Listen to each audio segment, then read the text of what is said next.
हम लोग कंजक्शन का मतलब होता है संयोजक, जो दो वाक्यों को या वाक्यों को एक दूसरे से जोड़ने का कार्य करे वो कंजक्शन कहलाता है। अब डेफिनेशन की बात करोगे तो हो जाएगा conjunction is word which joints to words, clause और सेंटेंसेज ईच अदर। ठीक है, बताया मैंने कि जो दो शब्दों को एक दूसरे से जोड़ दे। शब्दों को कैसे जोड़ेगा देख लो एक दूसरे से, कह रहा जो दो शब्दों को एक दूसरे से जोड़ ले, दो उपवाक्यों को एक दूसरे से जोड़ ले, जो दो वाक्यों को एक दूसरे से जोड़ दे, उसी को हम लोग कंजक्शन कहते हैं। कैसे जोड़ेगा देख लीजिए, यहां देखिए, जैसे आपने कहा कि I went to the fair, went to the fair, to the fair. फिर आपने कहा and I bought a balloon. अभी आपके पास दो वाक्य था, I went to the fair एक वाक्य था, एक वाक्य था आई बॉट ए बलून। इन दोनों को जोड़ने का काम किसने किया? एंड ने किया। अब एंड आपसे पूछे क्या है तो आपका जवाब होगा, चलिए अभी देखिए एक वाक्य हमारा I went to the fair, दूसरा वाक्य आई बॉट ए बलून, इन दोनों को जोड़ने का काम कर रहा है एंड। ये दो, एक सिंगल वाक्य, दो सिंगल वाक्य को जोड़ने का काम जो भी करेगा वो आपका कंजक्शन हो जाएगा। इसी तरह क्लॉज भी होता है। क्लॉज क्या होता है? जैसे आपने कहा कि I know the place sorry where she lives. अब यहां से लेके लिखा है वेयर शी लिव्स, एक क्लॉज है, एक क्लॉज इसके ऊपर निर्भर है। अब इन दोनों क्लॉजों को एक क्लॉज इसको मानेंगे, एक क्लॉज इसको मानेंगे, इन दोनों को जोड़ने का कार्य कर रहा है आपका वेयर। तो क्लॉज को भी जोड़ने का काम करता है हमारा कंजक्शन, सेंटेंस को भी जोड़ने का काम करता है। उसी तरह दो वर्डों को भी जोड़ेगा। कैसे? देखिए, जैसे आपने कहा I bought a pen and a pencil, दो वर्ड को जोड़ लिया। किसको किसको जोड़ा? ए पेन को जोड़ लिया और पेंसिल को जोड़ लिया। एक वर्ड हमारा पेंसिल है, एक वर्ड हमारा पेन है। तो इस तरह दो वर्डों को भी जोड़ेगा, दो क्लॉज को भी जोड़ेगा और दो सेंटेंस को भी जोड़ेगा। जब इसके हम काइंड की बात करेंगे, दो तरह का होगा, एक आपका सबऑर्डिनेट कंजक्शन होगा, दूसरा आपका कोऑर्डिनेट कंजक्शन होगा। सबऑर्डिनेट कंजक्शन जो होता है ये किसी न किसी क्लॉज पर निर्भर होता है। जो प्रिंसिपल क्लॉज होगा उसका वो निर्भर होगा और किसी न किसी कंजक्शन से जुड़ा होता है। पीछे के क्लासेस में पढ़ाया मैंने आपको, नाउन क्लॉज होता है, एडजेक्टिव क्लॉज होता है, एडवर्ब क्लॉज होता है। कोऑर्डिनेट कंजक्शन जो होता है किसी पर निर्भर नहीं होता है। दो स्वतंत्र वाक्य होंगे, उन दोनों को आपस में जोड़ने का कार्य करेगा। जैसे आपका एंड हो गया, बट हो गया, एट हो गया। लेकिन हम लोग आज पढ़ेंगे क्या, इन दोनों को मिला के बनाया गया है पेयर्ड कंजक्शन, और कुछ स्पेशल कंजक्शन भी है, उसको बात करेंगे हम लोग। मिटाने वाला कहां है? चलो इसको मिटा रहा हूं। सबसे ज्यादा इंपॉर्टेंट तो आपका पेयर्ड कंजक्शन है, होना सबके लिए जरूरी है। सिंटैक्स में सबसे ज्यादा उसी को पूछा जाता है। चलो ध्यान दो, देखो पेयर्ड कंजक्शन में क्या क्या ध्यान देना है। जैसे आपने पढ़ा होगा, इधर के साथ अगर कंजक्शन आपको लगाना है तो हमेशा आर ही लगेगा। ये आपको पता है ना, पीछे बताया था। इधर के साथ कुछ और नहीं लगा सकते हो कभी भी। अगर एक किसी क्लॉज को जोड़ने का कार्य कर रहा है कंजक्शन इधर, तो इसके साथ आ ही आएगा जब भी दूसरे क्लॉज को जोड़ेगा। हमेशा ना ही लगाना है, ये आपको पता होना चाहिए। नॉट ओनली के साथ हमेशा आपको, हाँ, नॉट ओनली के साथ हमेशा बट आल्सो लगाना है। ठीक है, स्कार्सली या हार्डली, स्कार्सली हो या हार्डली हो, इसके साथ आपको हमेशा क्या लगाना है? व्हेन लगाना है। ठीक है। नो सूनर के साथ, सॉरी, नो सूनर के साथ, नो सूनर के साथ हमेशा क्या लगाना है, देन लगाना है। ठीक है, नो सूनर के साथ हमेशा देन लगाना, एक चीज आपको याद होना चाहिए। और एक चीज और याद होना चाहिए, नो सूनर वाले में क्या, अभी बता दे रहा हूं, अभी नॉट ओनली बट आल्सो भी हो गया है। बोथ डॉट डॉट के साथ आपको हमेशा क्या लगाना है, एंड लगाना है। ठीक है, ये सारी चीजें आपको एकदम में याद होनी चाहिए। इसके अलावा भी कुछ चीजें हैं, वो बताएंगे हम। पहले इस पे थोड़ा सा एक एग्जांपल करके देखते हैं, एग्जाम में आएगा। आपको पता है ना, हाँ, इसका मतलब इधर आर का मतलब होता है या तो या, नीदर ना का, नॉर का मतलब ना तो ना, नॉट ओनली का मतलब होगा न केवल बल्कि।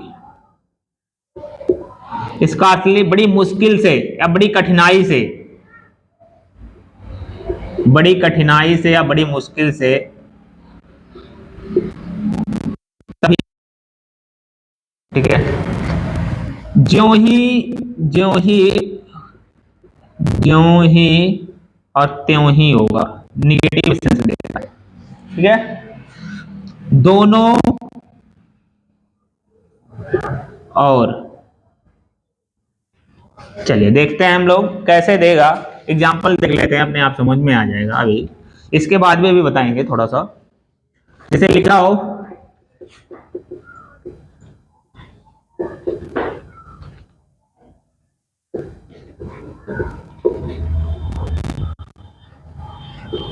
श्याम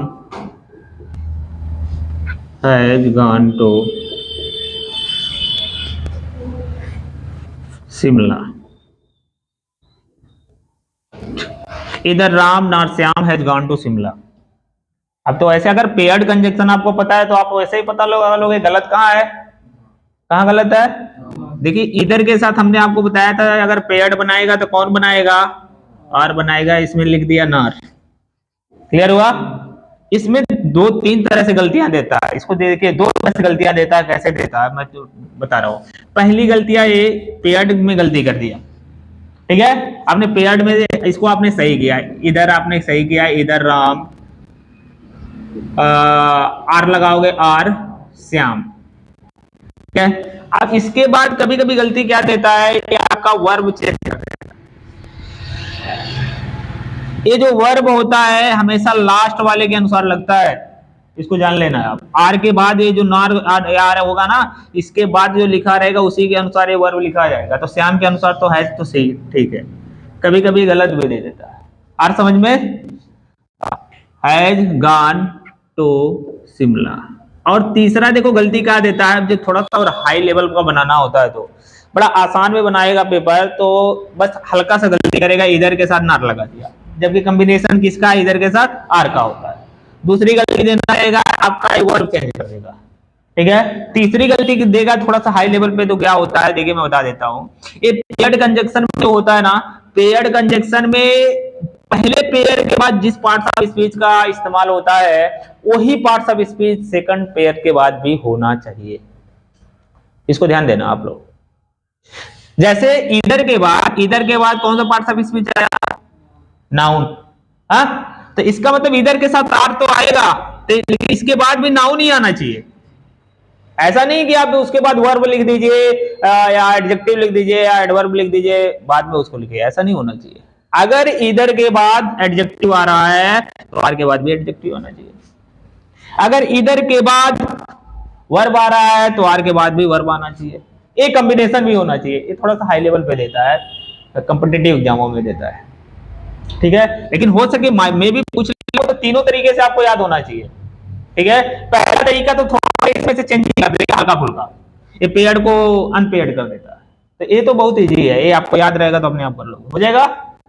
चलिए अगला एग्जांपल देखते हैं।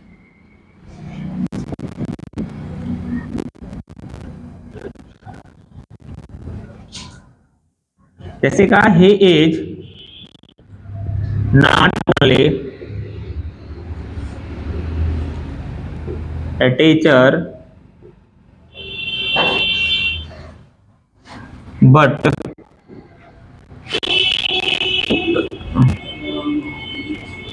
a good singer। अब देखो, कह रहा not he not only a teacher but a good singer. इसमें गलती कहाँ है? पहले पेयर्ड देख लेते, पेयर्ड सही है कि नहीं सही है। नॉट ओनली के साथ एक पेयर्ड बनता है किसका? है क्या बट आल्सो? क्या केवल बट है? इसका मतलब यही गलती है केवल। बट आल्सो के बाद हम बट आल्सो लिख लेते हैं ना। अब ये सही हुआ ना, but also, sorry but also. अब देखते हैं एक बार, आपने अगर लिख लिया he is not only a teacher but also a good singer.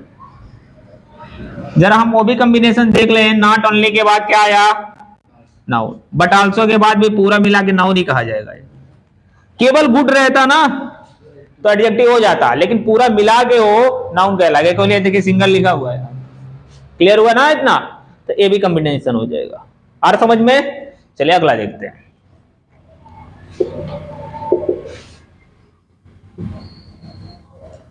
Scarcely, hardly कुछ भी लिख सकते हैं।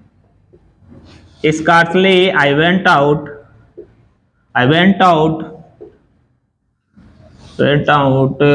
द हाउस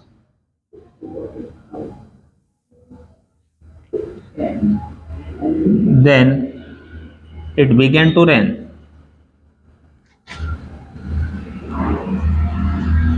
कह रहा बड़ी मुश्किल से मैं घर से निकला ही था तभी बारिश होने लगी।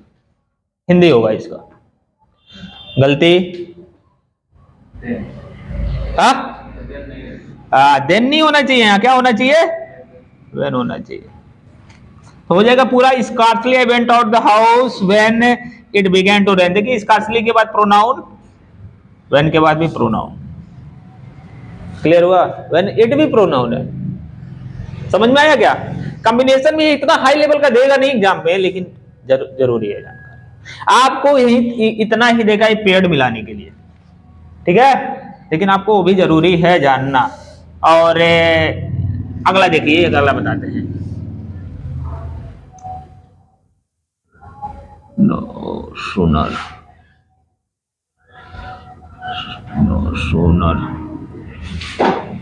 did I saw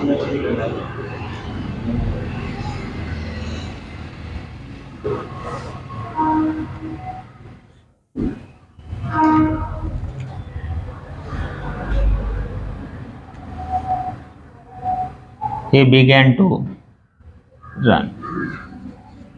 कह रहा no sooner did I saw him then he began to run. Hindi होगा ज्यों ही मैंने उसे देखा त्यों ही वह भागने नहीं लगा। ऐसा नहीं कि वो भागने लगा, नहीं लगा। तो निगेटिव नो सूनर लगाया तो निगेटिव सेंस देता है वो, ठीक है? तो ये सही है कि गलत है? देखिए पहला चीज, नो सूनर के साथ आपका कॉम्बिनेशन सही है कि नहीं? देन लगा दिया, पहला कॉम्बिनेशन गलत। होना क्या चाहिए था? देन होना चाहिए। अब देखिए इसमें कई तीन तरह से गलतियां देता है। कैसे तीन तरह से देता है? और यहां पे देखिए नो सूनर के बाद आपका डिड लगा, इंट्रोगेटिव में है। नो सूनर को इंट्रोगेटिव माना जाता है। अब ये डिड लगाने की वजह से इसको इंट्रोगेटिव सेंस मान लिया जाता है, ठीक है? इंट्रोगेटिव सेंस मानने की वजह से जब इंट्रोगेटिव हो जाता है तो पास्ट इंडिफिनिट का इंट्रोगेटिव में वर्ब का सेकंड फॉर्म लगता है कि फर्स्ट फॉर्म लगता है? फर्स्ट फॉर्म लगता है ना। ये भी गलती देखना होगा। नो सूनर के बाद अगर डिड लिखा है तो आपको वर्ब का फर्स्ट फॉर्म लिखना होगा। डिड आई सी होगा, सी हिम। देन के जगह देन हो जाएगा। और सब सेम सही है। इंट्रोगेटिव होने की वजह से यहाँ डिड आया, नहीं तो देखिए प्रोनाउन आया, यहाँ भी प्रोनाउन है तो सही है। इंट्रोगेटिव था तब वहां डिड आया था। और समझ में? तो ये आपको पहला एक कॉम्बिनेशन देखना है। दूसरा चीज, आपको अगर यहाँ डिड लिखा हुआ है तो वर्ब का फर्स्ट फॉर्म होना चाहिए। अगर हैड लिखा है यहाँ पे तो वर्ब का थर्ड फॉर्म होना चाहिए। कभी कभी हैड भी आ जाता है नो सूनर के बाद। क्लियर हुआ? ये समझ में आ रहा है इतना? तो ये हो गया आपका बोथ वाला। भी एक एग्जांपल और देख लेते हैं फिर।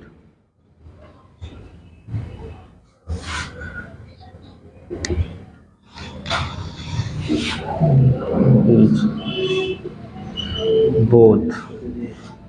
He is both intelligent. He is both intelligent or diligent. Diligent समझते हैं, लेबोरियस, मेहनती। कह रहा है बुद्धिमान या मेहनती दोनों है। अरे भाई जब बोथ लग गया तो आर कभी आ ही नहीं सकता है।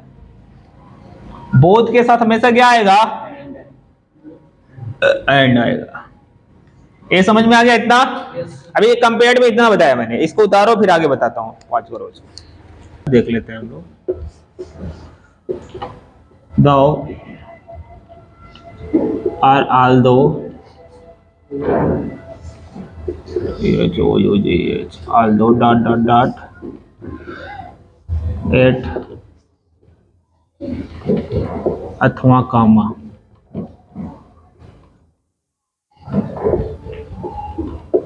ठीक है, देखो ध्यान से, ये दो आल दो अगर लगाओ तो दूसरे क्लास को जब भी ये जोड़ेगा एट लगा के जोड़ेगा अथवा कामा लगा के जोड़ेगा। दोनों नहीं हो सकता, एट भी लग जाए और कामा भी लग जाए, दोनों नहीं हो सकता। या तो एट लगेगा तो कामा नहीं, कामा लगेगा तो एट नहीं लगेगा। जैसे एग्जांपल इधर देते जा रहा हूं मैं, लिखा है Aldous THOUGH, he is poor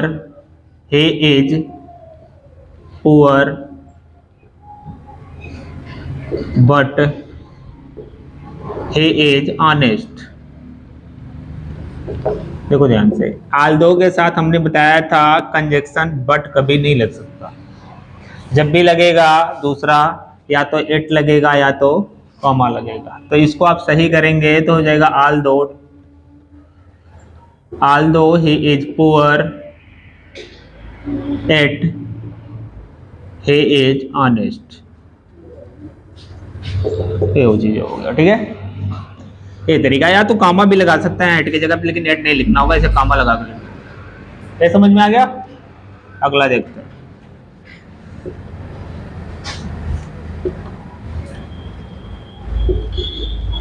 weather के साथ आर लगता है, WHATHER। इसे लिखा है it is not certain, it is not certain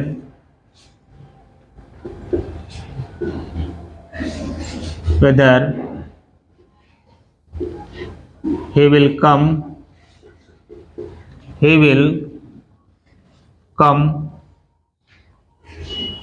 and not। कह रहा है निश्चित नहीं है कि वह आएगा कि नहीं आएगा। ठीक है, यहां देखिए वेदर यहाँ है WHETHER, वेदर के साथ पेयर्ड कंजक्शन एंड लगा दिया। हमने आपको क्या बताया, क्या लगाने के लिए, और यहाँ पे केवल और कर दीजिए और बाकी सब सही है। एक क्लियर हुआ? चलिए आगे आते हैं। अगला कह रहा है इफ से या व्हेन से कोई भी वाक्य शुरू हो तो कॉमा से दूसरा क्लास जोड़ा जाता है। इफ लिखा हो या व्हेन लिखा हो, इफ लिखा होगा तब पर भी, व्हेन लिखा हो रहा होगा तब पर भी। दूसरे क्लास को कभी भी किसी अन्य कंजक्शन से जोड़ेंगे नहीं, जब भी जोड़ेंगे तो हम कामा से ही जोड़ेंगे। ठीक है, जैसे यहां लिखा है कि इफ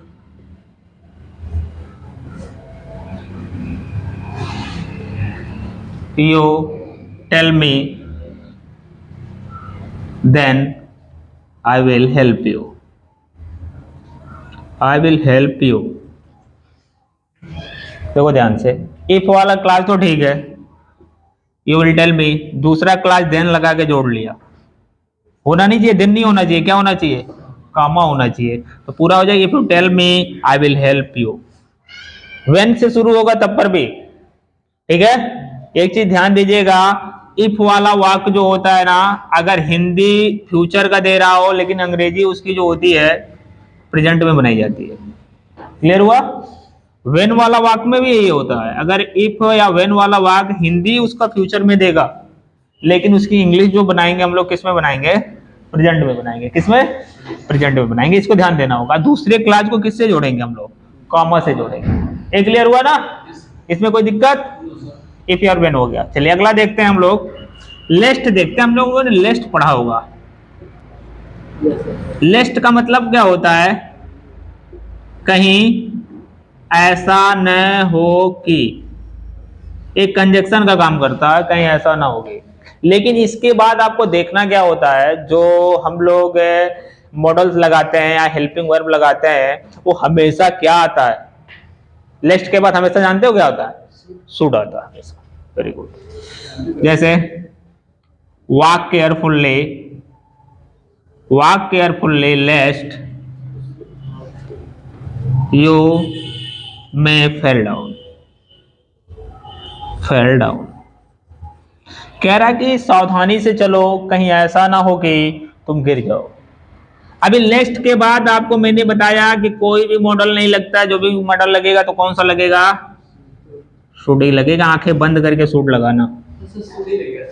हाँ, नहीं कुछ नहीं, ओनली शुड। ठीक है, ये चीजें आपको पता होना चाहिए। इसमें कोई दिक्कत? ये तो हो गया ना पूरा। अब इतने जितना मैंने आपको पेयर्ड कंजक्शन बताया था, ये पेयर्ड कंजक्शन आपको पूरा डिटेल याद होनी चाहिए। इसमें कहीं किसी को कोई दिक्कत हो तो बताओ। कोई दिक्कत नहीं है ना? उतार लो, वर्क करो। थोड़ा सा अनटिल और अनलेस भी देख लेते हैं। अनटिल और अनलेस, अनटिल और अनलेस में अंतर क्या होता है? ये भी कंजक्शन का काम करते हैं, देख लो ध्यान से। अनटिल अनलेस का मतलब होता है कि जब तक नहीं, ठीक है। और यही मतलब इसका भी होता है, दोनों का मतलब एक ही होता है। अनटिल का मतलब भी वही होता है, अनलेस का मतलब भी। अंतर क्या है दोनों में? अंतर यह है कि अनटिल जो होता है टाइम के लिए लगता है, अनलेस जो होता है वो कंडीशन के लिए लगता है, कंडीशन शर्त के लिए लगता है। आ रहा समझ में? दो चीजें आपको देखने हैं कि अनटिल के बाद वाला जो क्लॉज होगा वो समय के बारे में बात करेगा, ठीक है, और अनलेस वाला जो क्लॉज होगा वो कंडीशन के बारे में बात करेगा। ये दोनों समझ में आया? और दूसरी चीज क्या देखना है इसमें, अनटिल वाले क्लॉज में भी नॉट नहीं लगाना है, अनलेस वाले क्लॉज में भी नॉट नहीं लगाना है। दोनों में नॉट नहीं लगेगा कभी भी, क्योंकि ये दोनों ऑलरेडी निगेटिव होते हैं। अनटिल भी निगेटिव होता है और अनलेस भी निगेटिव होता है। अलग से नॉट आपको नहीं लगाना है, उसी में नॉट समाहित होता है। कैसे? चलिए बताता हूं, जरा दीजिए डस्टर। कोई बात नहीं है, होता है। देखिए ध्यान से, अनटिल कह रहा कि wait here until I do not come। तो देखिए ध्यान दीजिएगा, कह रहा है कि वेट हियर, यही इंतजार करो जब तक मैं नहीं आता हूं। हिंदी तो यही देगा, लेकिन एक क्लास देखिए, इस समय के बारे में बात कर रहा, टाइम के बारे में बात कर रहा, तो अनटिल तो सही है, ये समय के बारे में बात कर रहा सही है, लेकिन इसके बाद वाला जो क्लाज आया है अनटिल के बाद वाला, ये निगेटिव में दे दिया ना। ये निगेटिव नहीं होना चाहिए। अनटिल और अनलेस के बाद वाले क्लाज कभी भी निगेटिव नहीं होने चाहिए। और एक चीज ये भी ध्यान दीजिएगा, अनटिल और अनलेस के बाद हमेशा सिंपल प्रेजेंट का प्रयोग करते हैं। Simple present I mean present in definite का प्रयोग करते हैं। ये चीज पता होना चाहिए। हर समझ में, चाहे वो अनटिल होगा या चाहे अनलेस होगा। अब आपको पूरा सही करेंगे तो हो जाएगा wait here until I come। अगर ये सिंगुलर होता तो कम्स करते हैं हम, ठीक है। उसी तरह एक और एग्जांपल देख लेते हैं अनलेस वाला। कह रहा don't open your copy, don't open your book unless you are not told.